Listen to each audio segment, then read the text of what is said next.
বন্ধুরা, তোমরা সবাই কেমন আছো? তো আশা করছি অনেক ভালো আছো। আমি অনেক ভালো আছি। তো আজকে আবার একটা রেসিপি নিয়ে চলে আসছি, ডিম পোস্ত।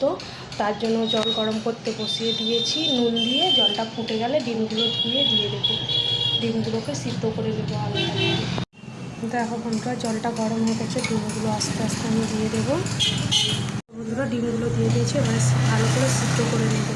বন্ধুরা, ডিমগুলো সিদ্ধ হয়ে গেছে, ঠান্ডা জলে রেখেছি ঠান্ডা করতে, তারপর ছাড়িয়ে কেটে নেব দুপালি করে, তারপর দেখাচ্ছি। বন্ধুরা, ডিম পোস্তর জন্য পেঁয়াজ কেটে নিয়েছি 3টে কুচি কুচি করে, টমেটো একটা ছোট্ট দেখে কুচি করে নিয়েছি, আর এইদিকে পোস্ত কাঁচা লঙ্কা দিয়ে পেস্ট করে নেব, আর একটু নুন দিয়ে দিয়েছি ভালো করে পেস্টটা হওয়ার জন্য, আর এদিকে গোটা জিরে আর শুকনো লঙ্কা ফোড়নের জন্য, আর হলুদ গুঁড়ো নিয়েছি, আর লবণ তো দেবোই, সরষার তেল।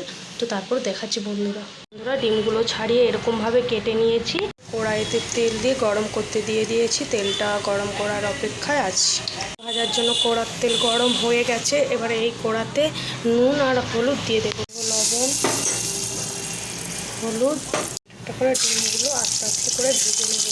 ডিমগুলো লাল লাল করে ভেজে নেবো, আস্তে আস্তে উল্টে পাল্টে, নাহলে ভেঙে যাবে ডিমগুলো। তো আস্তে আস্তে করে ভেজে নেবো, তারপরে দেখো বন্ধুরা, ডিমটা ভাজা হয়ে গেছে ভালো করে। এবারে কড়াইতে জিরা আর শুকনো লঙ্কা দিয়ে ভালোভাবে ভেজে নেবো।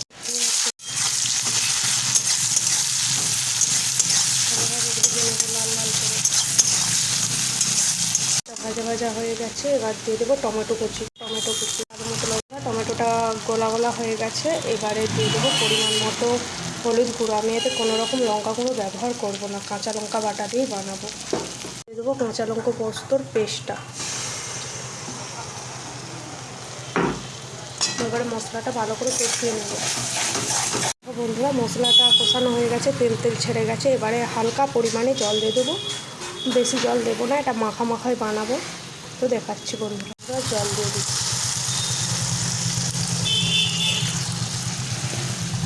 এবারে মশলাটা ফুটে গেলে আমি ডিমগুলো দিয়ে নামিয়ে নেব।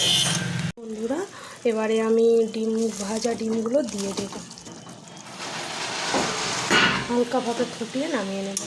এবার নামিয়ে নেব, উপর থেকে একটু হালকা সরষের তেল ছড়িয়ে আমি নামিয়ে নেব।